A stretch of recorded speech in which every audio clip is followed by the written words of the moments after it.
Don Antonio Banda, CEO de Fil Capital. Muy buenas tardes. Hola, buenas tardes. ¿Todo bien? Sí, todo en marcha. Me alegra mucho. Don José Paino, portavoz de iAhorro. Muy buenas tardes. Muy buenas tardes, muchísimas bien? gracias. Sí, todo bien. Me alegro mucho.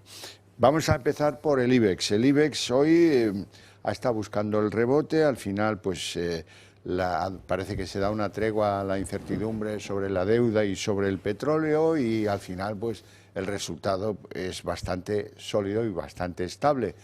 Ya nos hubiera gustado otros días tener el mismo resultado y la misma estabilidad. Banda.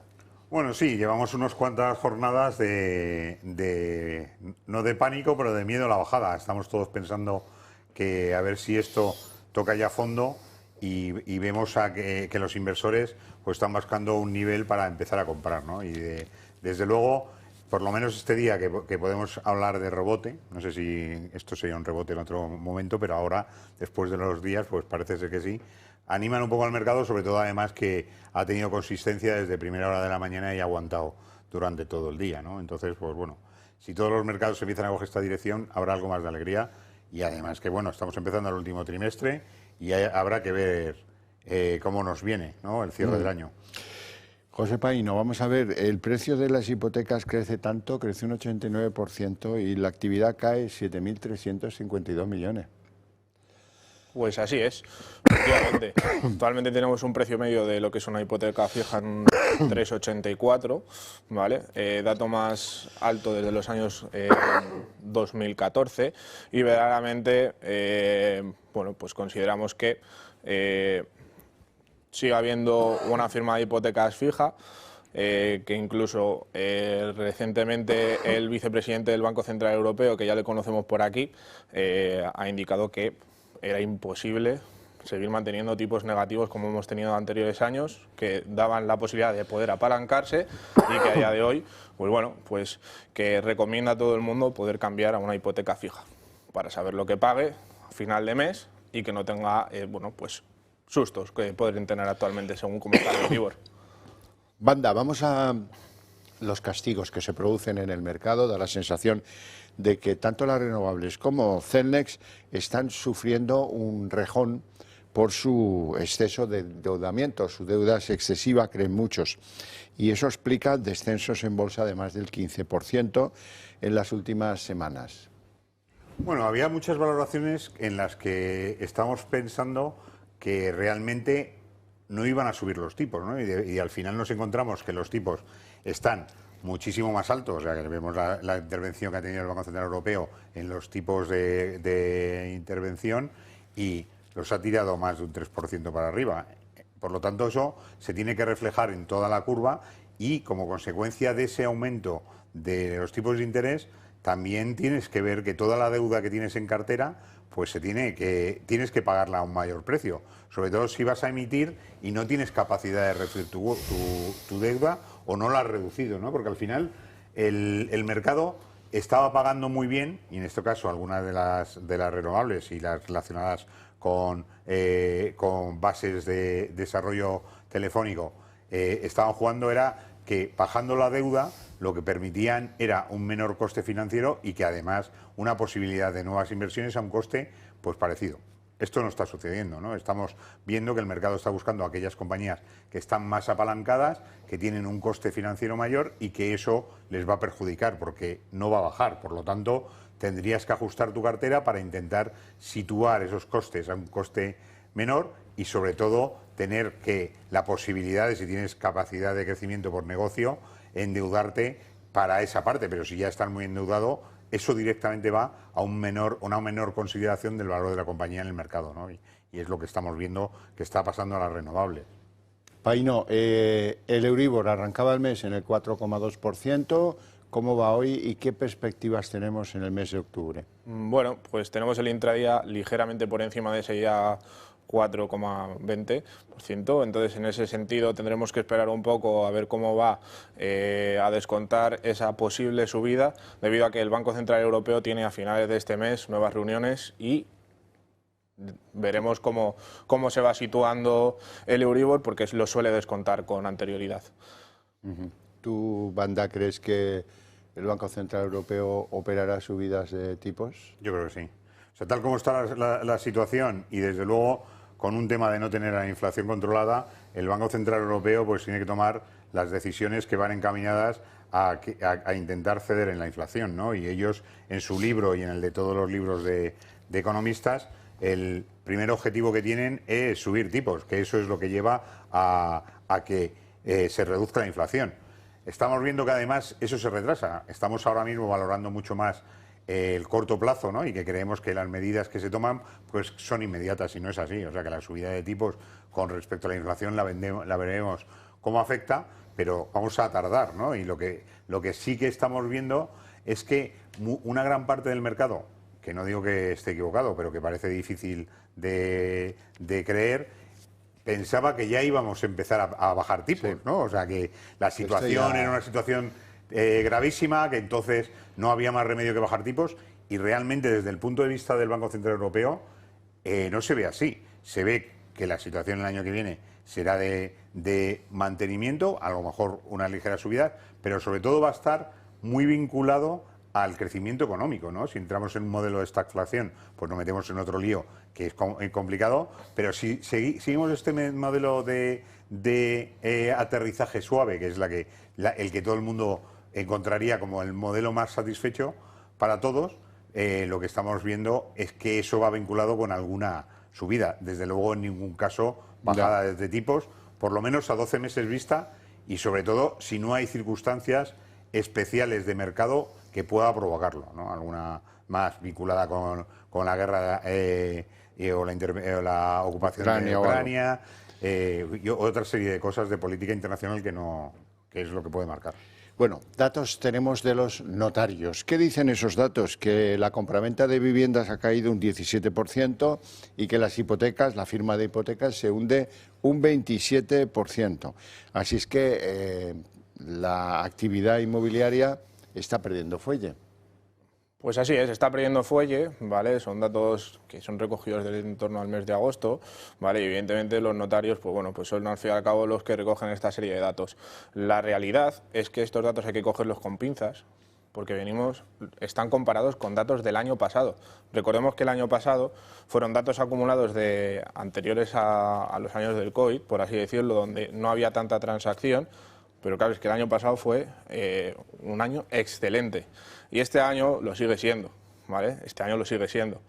Lo que no es preocupante en ese sentido es que a día de hoy nos encontramos por encima de datos previos al COVID, con lo cual a día de hoy, pues bueno, pues vamos en buen momento. Lo único que pasa aquí... Si comparamos con lo del año anterior, la comparación sale perjudicada, mal, efectivamente, pero... Si lo comparamos con años previos al COVID, pues estamos bien situados.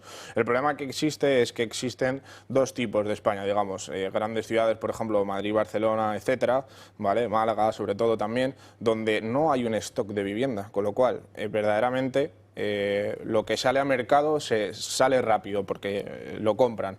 Y en cuanto a que han bajado el número de hipotecas, todavía mantienen, digamos, a nivel nacional, un 50% de las transacciones de compraventa que se realizan es al contado, es decir, no hay todavía dinero en circulación y la gente no pide a las entidades bancarias. Bueno, y también se han vuelto un poco más exquisitos los bancos a la hora de, pues... Ha restringido un poquito, digamos, el perfil de riesgo. Evidentemente ya no se lo pueden dar a todo el mundo, calculan más datos como el IPREM, etcétera, a la hora de poder ofrecer una hipoteca. Evidentemente todas las hipotecas, como ya hemos hablado anteriormente, han subido, ¿vale? Han subido y se hace más difícil que la gente pueda acceder a la misma. Vale. Banda, cuéntenos qué es esto de los bonos Sí, yo verdes. quería decir algo. ¿No? O sea, que hay un elemento clave aquí también que yo creo que está viendo, fundamentalmente lo que hemos hablado. El banco tiene un problema, que es que necesita crecer en negocio, pero no quiere coger riesgo. Y estamos viendo que hay muchísimas hipotecas que empiezan a pasarse al punto de que hay bastantes impagados, ¿no? Cosa que antes no pasaba. ¿Qué ocurre? Como le vienen impagados de hipotecas pasadas, el banco está reteniendo la capacidad de hacer nuevas, porque no vaya a ser que venga una aquí gorda, se líe, y nosotros no estamos aquí para que nuestro balance esté perjudicado. Y de todas formas, insisto en algo, que es que los bancos siguen teniendo el problema de los depósitos, ¿no? O sea, que como no están pagando los depósitos, su cuenta su cuenta de pérdidas y ganancias actual no está reflejando la realidad, que es que como les suba el coste del depósito y no estén vendiendo hipotecas, como lo que estamos hablando, no van a tener posibilidad de comparar activo y pasivo y ponerse a vivir del margen, que es al final la base de negocio de los bancos, que es incrementar ese margen entre a lo que dan y a lo que toman. Y eso estamos viendo que realmente los bancos están jugando un poco de lateral, están hartándose de vender leasing, ¿cómo se llaman los estos de coches? Los renting, están vendiendo temas relacionados con su negocio, pero no con el negocio principal, sino con negocios laterales. Y eso lleva a que tu balance principal no acabe de reflejar la realidad de la situación. Entonces, pues bueno, si además tenemos las noticias de que no hay forma de empieza a ser más complicado vender una cosa, porque aunque venda la casa luego no te va a dar el banco el dinero, pues eso puede paralizar un poco en general la industria. Cuéntenos, el Tesoro está colocando bonos verdes, nos ha sorprendido la rentabilidad, 4,5% la que ofrecen. Esto de la deuda verde, ¿qué futuro tiene? Bueno, tiene el que está todo relacionado con la sostenibilidad, ¿no? Es una cosa que ahora todo el mundo habla de la sostenibilidad como un elemento que ha entrado nuevo y es un elemento del que no podemos apartarnos, como todas las modas, ¿no? Todo el mundo habla de que es necesario los criterios ESG, todo lo vinculado y eso vende. Aunque el cliente lo que al final quiere es rentabilidad, pues si tú además le dices que la rentabilidad va montada en un producto que es verde, pues le gusta más. Pero la realidad de fondo es que tenemos que vender rentabilidad y en este caso pues la rentabilidad de estos bonos está un poco por encima de lo que están dando los bonos normales. En consecuencia, tiene una mayor posibilidad de colocación y además un espectro en el que hay muchas gestoras que están buscando activos sostenibles para meter en sus carteras y así calificarlas como fondos sostenibles, ¿no? Y eso yo creo que además de que es una moda, va a ser una moda que se va a quedar por mucho tiempo y que va a incrementarse en tamaño. Paino, las familias españolas están dedicando casi un 40% de su renta a comprar vivienda, 10 puntos más de lo que se recomendaba antiguamente. Pues tenemos ahí un grave problema, porque el problema de las familias es que lo que están haciendo inconscientemente es endeudarse. Y en este caso habría que recalcar que no solo se endeudan para la compra de la vivienda. El gas ha subido, la electricidad ha subido, los combustibles han subido. En ese caso, muchas entidades bancarias ya incluso teniendo un ratio de endeudamiento en torno al un 40%, ya no les van a dar la hipoteca, con lo cual entramos ahí en un problema de que no todo el mundo es financiable. Habrá que mirar con lupa un poco en cuanto a que la gente intente ahorrar lo máximo posible. Yo considero que a día de hoy es muy difícil, pero hay posibilidades en este caso de que la gente con ese variable donde a lo mejor ya no por compra, pero sí que destina un 40% de sus ahorros o de su mensualidad, digamos, a pagar el pago de la hipoteca, bueno, pues pueda realizar un cambio para intentar ayudar a esas familias, porque la verdad es que creo que está siendo muy, muy complicado. ¿Hay un tope de referencia sobre el valor del piso? No esperes que te vayan a dar en el banco más allá de un 60%. Dependiendo un poco de las características. Claro, el que es un mirlo blanco, pues le financian el 100% si es necesario, pero no se suele dar ya, ¿vale? El tema del 100% y el 100% más gastos, eso ya lo hemos abandonado un poco, ¿vale? Afortunadamente, porque eso al fin y al cabo es riesgo, es futura morosidad para la entidad bancaria. Sí que se pueden dar ahora mismo entre un 80 y un 90% posibilidades a jóvenes menores de 35 años en diversas comunidades de darles hasta un 95%, con lo cual, en ese sentido, siempre van a estar pagando menos que un alquiler y va a ser su vivienda. El día de mañana lo pueden hacer líquido y pueden progresar. El problema, mucha gente, es que vive por encima de sus posibilidades. Es decir, yo, joven, con mi pareja, con salarios intermedios, no me tengo que comprar una mansión, tengo que empezar desde abajo, poco a poco. Ya me compraré la mansión algún día. Es decir, los saltos se dan paso a paso.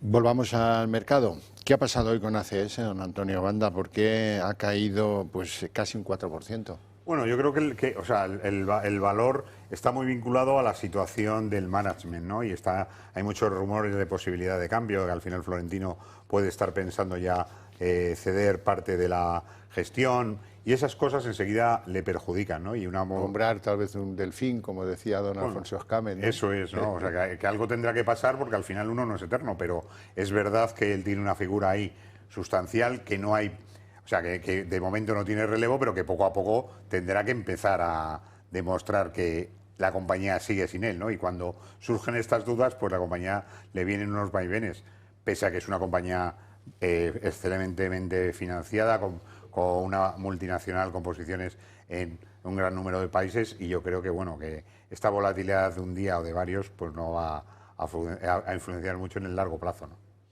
Paino, déjame preguntarte algo que ya es una duda que tengo yo personalmente. ¿Por qué fracasó en España esto de la hipoteca inversa y qué lleva ahora a la banca a creer en ella? Tal vez que puedan ofrecerla a un tipo de interés menos exagerado que el primero que de las empresas que la ofrecían en este mercado.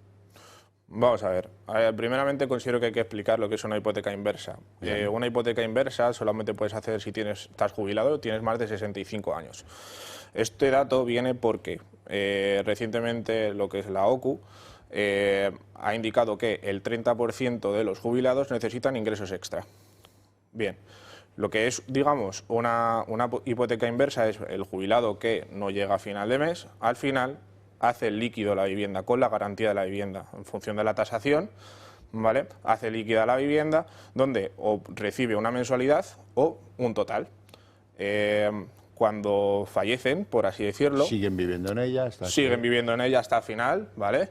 Y los beneficiarios de la misma tienen dos opciones. Una, vender la vivienda para hacer el pago de lo que es la hipoteca o hacerse cargo de la deuda. A día de hoy solamente muy pocas entidades bancarias llegan a poder financiar eso. De hecho, recientemente ha salido un dato de que solamente 500 millones de euros han sido financiados de esta manera. Pero hay otras posibilidades, como pueda ser a lo mejor la nueva propiedad, que ya no va a través de entidad bancaria, sino a través de una venta directa a un inversor. Lo que pasa es que ese inversor, no todas las entidades bancarias le van a financiar ese tipo de producto.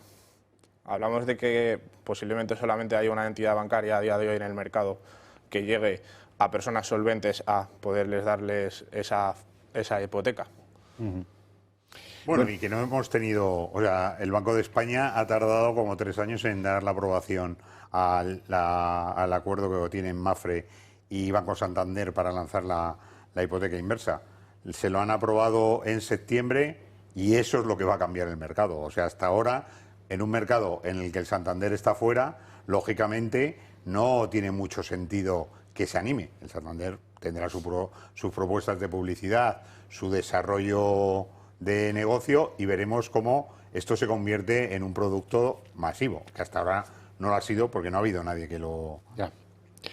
Bueno, cosas que nos pasan, tanta regulación al final para ir tarde en casi todo.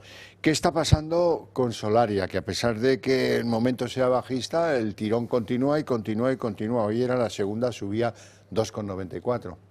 Bueno, un elemento clave es lo que hemos hablado antes, de la diferencia entre renovables que tienen mucha deuda y renovables que tienen un parque importante sin deuda. Yo creo que Solaria se sitúa en este lado y al final lo que está valorando el mercado es: voy a buscar aquellas compañías dentro del sector renovables que pueden tener un mayor recorrido, con una menor deuda y una visibilidad con un parque productivo, ¿no? Y entonces eso ha situado a Solaria en un punto de los analistas viendo cuáles son aquellas que son más interesantes, y al final cuando los analistas las señalan, pues los inversores la compran, ¿no? Y ahí es lo que nos ha pasado hoy con Solaria. Paino, la última vez que estuvimos aquí en el programa vaticinaba usted que a final de año pues las hipotecas no estarán por encima del 4,5%. ¿Seguimos con ese vaticinio? Indicamos que teníamos que esperar un poco a cuáles fuesen las futuras reuniones. Anteriormente hemos hablado un poco de la futura reunión que tienen a final de este mes el Banco Central Europeo, pero recordar también que dependemos un poco del mercado americano, ¿vale? Porque del mismo modo, siempre lo hemos dicho, cuando Estados Unidos estornuda, nosotros nos constipamos. Tenemos allí a Powell, que cada vez que habla, bueno, pues da miedo. Teniendo en cuenta que ahí tiene una inflación elevada a la que hay en Europa, si nosotros queremos ser comercialmente, entiendo, competitivos, tendremos que ir un poco al son de lo que realicen allí. Y recordar que allí los tipos los tienen más bajos que lo que hay en Europa, con lo cual, bueno, pues 4,20 se supone que nos íbamos a mantener a final de año, pero a lo mejor ya sí que nos vamos a un 4,5, veremos. Banda, ¿qué está pasando en Unicaja? Hemos visto cómo Santa Lucía rebasa el 5% en Unicaja y no van a pedir ninguna silla en el Consejo. Bueno, Unicaja es un banco que al final ha tenido problemas no de gestión, pero sí de gestores, ¿no? El Banco de España les ha obligado a hacer un cambio de consejeros, ha habido ciertas molestias porque no acaban de centrarse en cuál va a ser su negocio. Sí. Hay muchísimos rumores de que pueden participar dentro de una operación corporativa, es decir, todos esos bancos medianos pequeños que están aquí tienen... Se habló de Sabadell, que podía... Sí, o incluso la propia Caixa o alguna otra escaja que ahora está buscando posibilidades en las áreas donde está situada Unicaja. Eso es una cosa que se puede ver a futuro, pero que realmente tenemos ahí ciertas cajas transformadas que no acaban de ver las posibilidades de crecer y que van a tener que sentarse, no sé si unas con otras o sus hermanos mayores, empezar a ver si es interesante. Para eso primero tenemos que salir de esta situación que tenemos de caída del crecimiento, de inflación, para empezar a tener un mercado mucho más tranquilo y sobre todo que hay muchas posibilidades que vengan de fuera a intentar tomar posiciones en el sector bancario español. Y eso, de momento no lo vemos, pero está en muchas agendas que probablemente aterricen en España, porque es un sector muy desarrollado, muy digitalizado, bastante por delante de otros bancos en el resto de Europa, y puede ser una oportunidad para utilizarlo como punta de lanza para llegar al resto de los países europeos. ¿Qué le gusta tanto a los analistas de IAG que hacen que, a pesar de las dificultades del momento, sea un valor que va subiendo y va subiendo? Bueno, yo creo que el sector turismo es un sector en España que desde luego tiene bastante recorrido, y también tenemos que es muy importante que recuperar datos previos a COVID nos va a marcar cuál es ese cambio. El sector futuro de vuelos no viene basado en los low cost, ¿no?, como era antes. Yo creo que se hemos visto, se ha disparado los precios de billetes, hay otra forma de volar en la que se busca mucho mayor objetivo la rentabilidad, y IAG es protagonista de todo porque tiene una posición muy importante en todo el sector aéreo español, mundial. Bueno, pues no tenemos tiempo para más, tenemos que dejarlo aquí, con mi agradecimiento a ustedes dos por su presencia en el programa y por sus opiniones, y a ustedes más por su atención y su interés.